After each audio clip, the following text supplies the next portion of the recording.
What's happening, folks? Welcome back to Celtic Fans TV. It's time for the next instalment in a wee series we're doing called I Was There. I picked my top 5 games that I've been at the other night. I'll link that up at the end of the video in case you missed it. I'm going to get a few of the regular guys from the content to go through their own top 5, and today it is the turn of Chris. Before we get into the video, I have to tell you about our sponsors, OneFootball. The OneFootball app has everything you need from a football app. It's got pre-match stats, line-up notifications as soon as the teams are announced on match days, goal alerts from all around the world, league tables from around the world. You can add widgets to your home screen to keep up to date with Celtic's next fixture as well. And if you're in France, Canada or Spain, you can watch selected Scottish Premiership matches for free on the app. You can download it for free wherever you get your apps on your phone by clicking the link in the description of this video.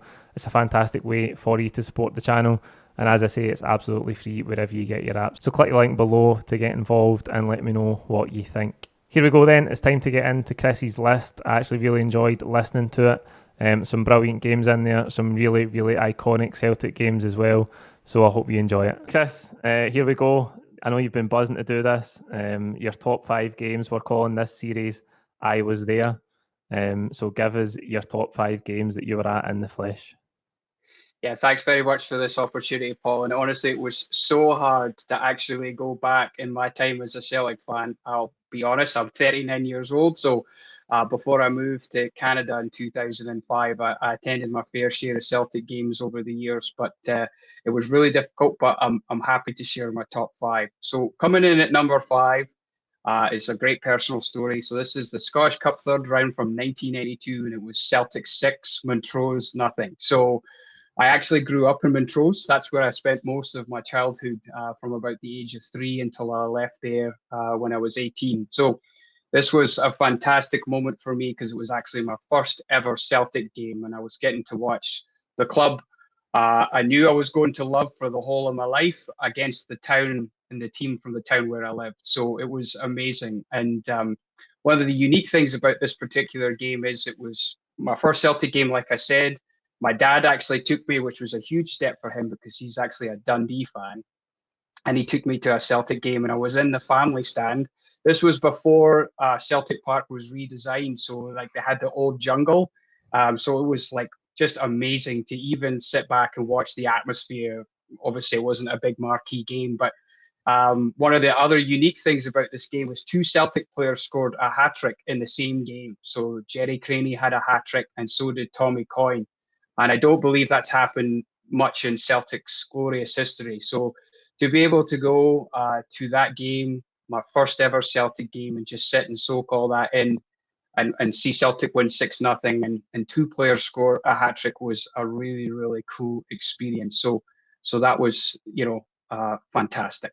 So number 4 on my list is a game going back to the 2003 season when we were still under Martin O'Neill. So it's actually Motherwell 0, Celtic 2 at Fir Park. So this was one of my first ever away games. So I was actually a member of the Montrose Celtic Supporters Club during that time where I would attend games. So it was great because it gave me access to certain games you might not get to, when being a supporters club member. It was great because sometimes you would get away games. And Fir Park has always been a great place to go as a Celtic fan.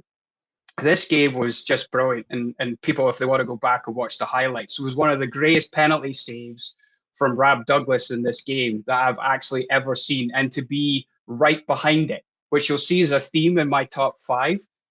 So game starts, John Hartson scores after 3 minutes, and Celtic were up on top. And this was obviously back with the team that had Larsson, Sutton, Petrov, obviously John Hartson, amazing. So Celtic are up. And then I think after about 28, 29 minutes, John Underhill, the referee, gave an absolutely ridiculous penalty against Johan Mjällby. And I was like, I actually went back to watch the highlights of this game to make sure I remembered it correctly. And it was at the end that I was standing in as with the away support. And he gave this penalty. And when you watch the replay now, I'm thinking, how on earth did he not see that Mjällby got the ball first? But anyway, Motherwell player steps up, and Douglas just makes this unbelievable save, and then also pounces on kind of the rebound right in front of him. So that kept the game at 1-0.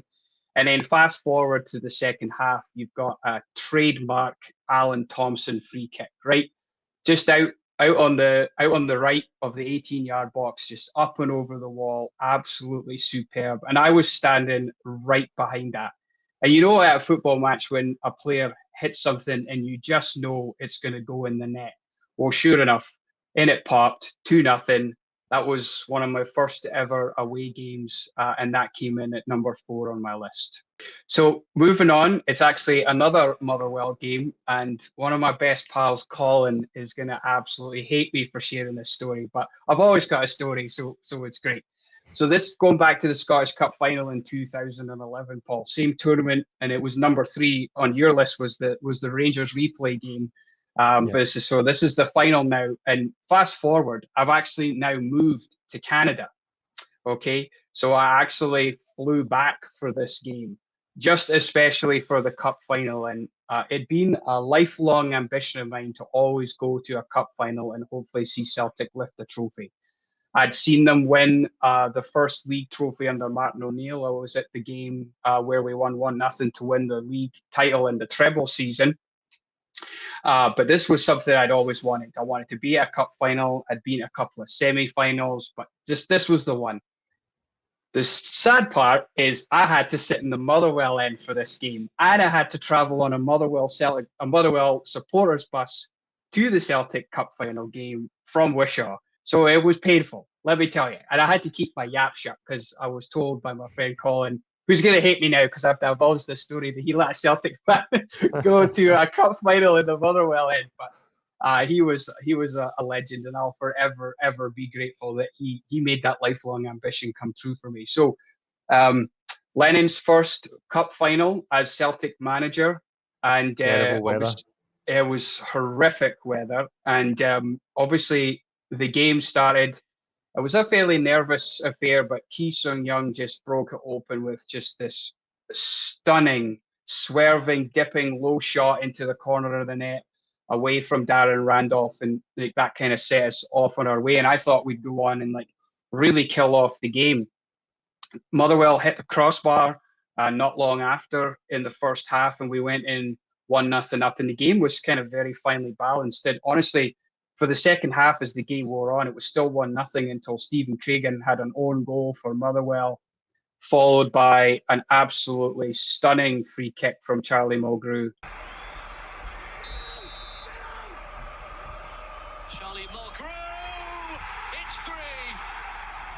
And he had a few of those in his time as a Celtic player, but the angle I was at, I was just actually off to the left of where the players go up to actually pick up the trophy. So I was directly behind. It's a common theme, you'll see. I was directly behind Charlie Mulgrew when he hit that shot. And honestly, it took everything in my power not to jump out of my seat, but be conscious of where I was. I was very well behaved, which I still can't believe to this day. But Celtic won, obviously 3-0, Lennon's first trophy as a manager.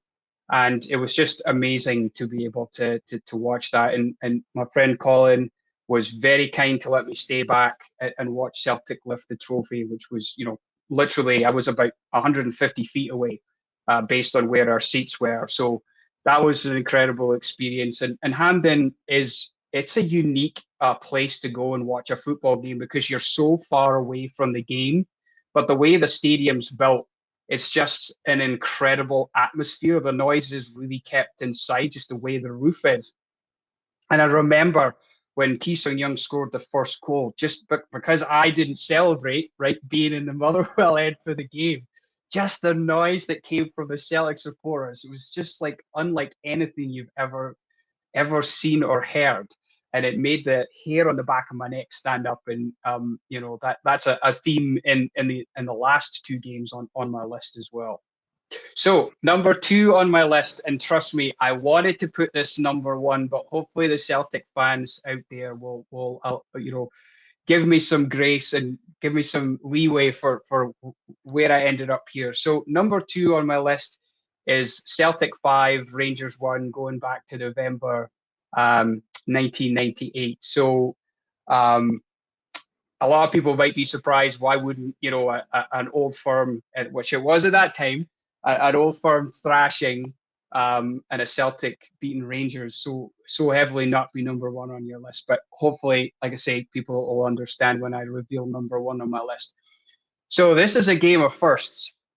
It was my first ever Celtic Rangers game, and it was one of the last 3 o'clock games on a Saturday, because in the same season we had the coin shame game where Rangers unfortunately won the league title at Celtic Park, which was why it was so important that that didn't happen this season, with the 10 in a row season obviously falling apart so magnificently. But yeah, so first ever game. Ironically, I broke my ankle about 2 weeks before this game playing football at the park. So I was thinking I might not even make the game, having been told I was going to get a ticket. But I made my way in there. I had my green and white cast on, my hooped cast, and I was in crutches. But I made it to the game. And on the way down on the bus, people are always telling you, soak in these moments. You don't know how many games you're going to get to, and obviously Celtic really were pretty poor that season. So this result under Dr. Joe Venglas, God rest his soul, was obviously one of the highlights of the season. And talking about firsts, it was Lubo Moravcik's first Rangers game, and he scored the first goal. And if you ever go back and watch the highlights of this game, he doesn't celebrate because he doesn't know what he's actually done. You've just scored an absolutely stunning goal. Like, I remember like it was yesterday. Donnelly picks up the ball, squares it across the 18-yard box, and Larsson, being the genius he was, just lets it go through his legs, dummies it exactly. And Lubo just smashes it first time past Antti Niemi, and you're thinking, okay, 1-0. And then honestly, nothing really much happened in the game and it was 1-0 going into half time. Now I was sitting in the corner down by the Lisbon Lions end, so like I got like the greatest second half I've like, it was amazing, right? So second half starts, and now we get Lubo Moravcik scores a second goal, an absolutely superb interception by Alan Stubbs, plays it out to Tom Boyd. Tom Boyd sticks it up, and Lubo heads it in this time. Again, nestles in the corner. Niemi's got no chance. So now it's 2-0. Fast forward, I think it was maybe 4 or 5 minutes later, and then the next first, Henrik Larsson finally breaks his duck against Rangers. And when you watch the goal back, it's brilliant. And fans should go back and watch these games, because I do love doing that from time to time. But Colin Henry actually pushes Larsson in the back, and it actually gives Larsson the perfect angle just to chip it over Niemi. And like, Larsson runs to the corner where I am. I actually dropped my crutches.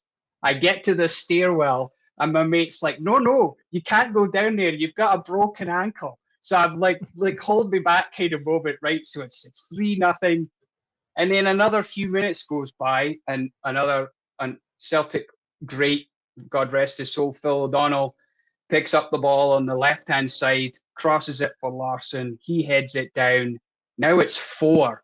And you're just thinking, oh my God, how is this game going to end? And then it ends with another first. A very young and inexperienced Mark Burchell comes on, and Larsson picks up the ball, just plays in this perfect pass, and Burchell just walks onto it, smashes it first time, and it's 5-1. And I'm sitting in my seat going, this cannot be real. Celtic don't beat Rangers 5-1. It just doesn't happen.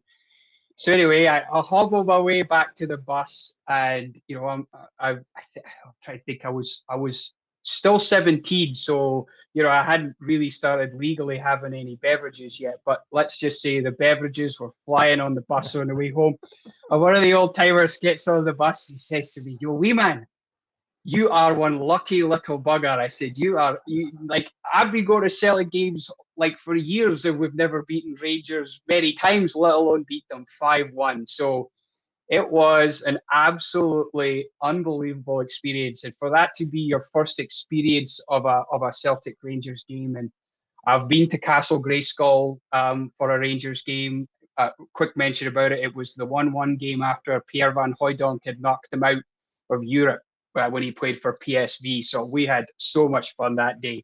And that was a year that Celtic had won the league. I've been to a cup semi-final before at Hampden, where we lost. So it was for that to be my first experience of a Celtic Rangers game was amazing. And you'd think, what would actually top that? Well, number one on the list, Paul, it's actually number 9 in the all-time Champions League games.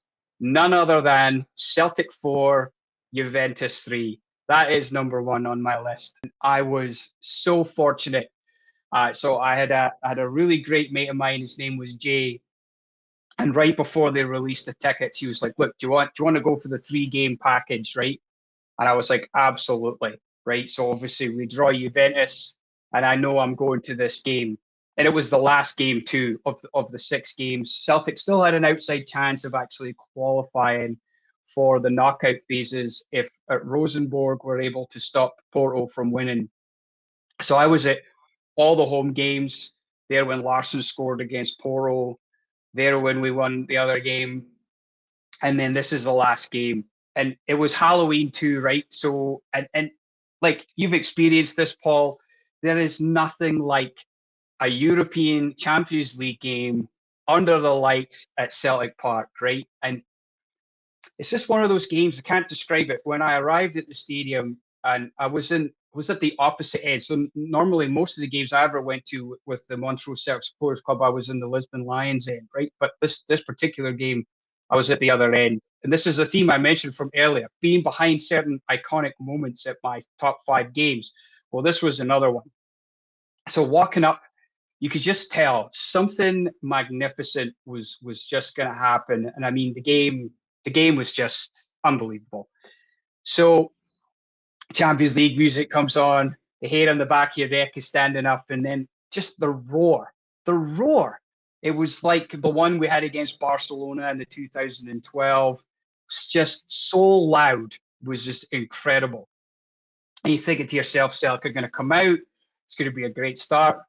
And then a certain Alessandro Del Piero just had other ideas. So that's the end of the ground I'm at.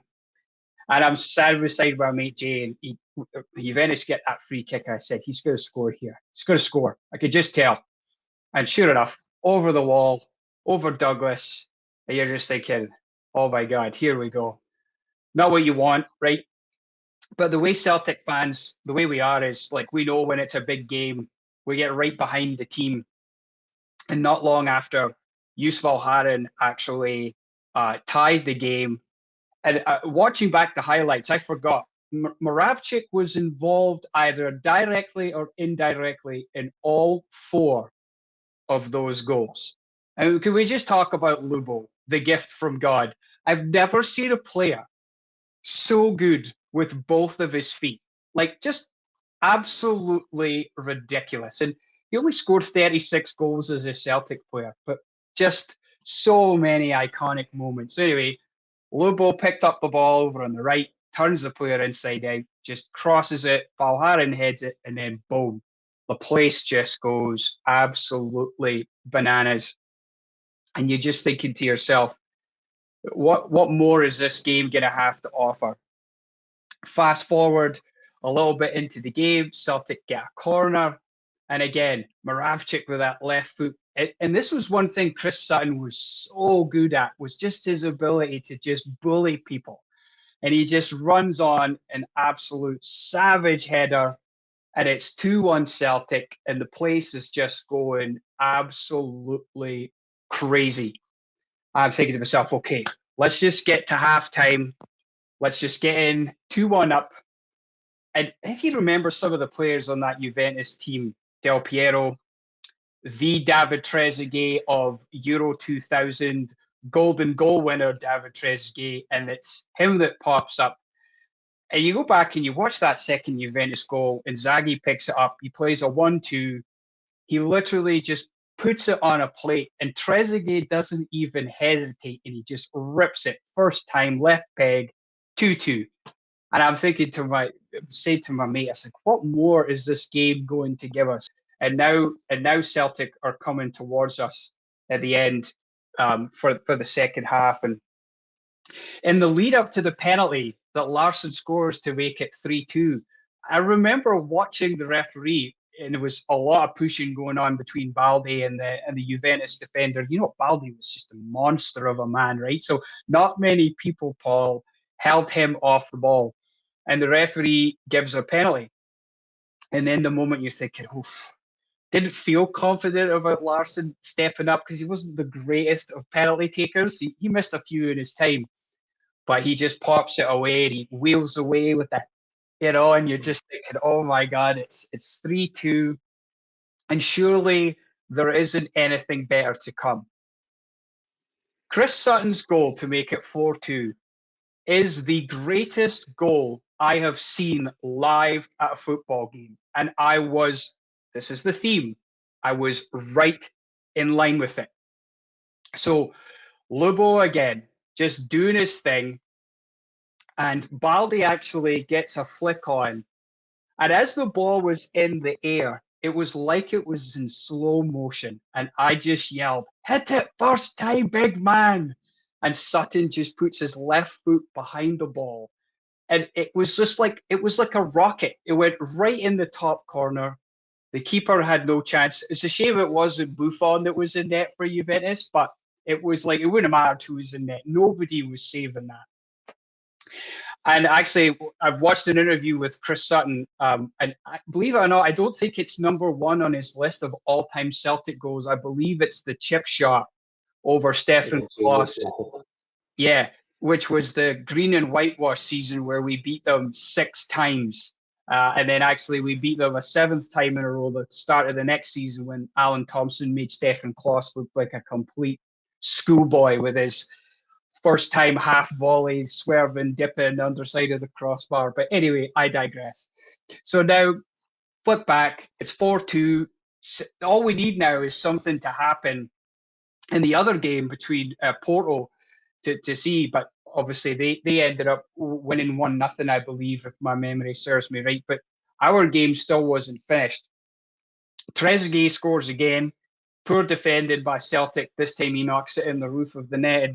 A lot of people won't actually remember this because it's not part of the kind of common YouTube highlights package, but Juventus actually scored again right in the death to make it 4-4, but the goal was disallowed for offside. So the game finished 4-3. It was one of those, like, not an anticlimax moment, right? Because I knew I had just witnessed one of the greatest Champions League games and probably one of the best Celtic games that I would ever be at. And it was just magnificent. Like Lubo at his best, Larsson and Sutton also on the score sheet.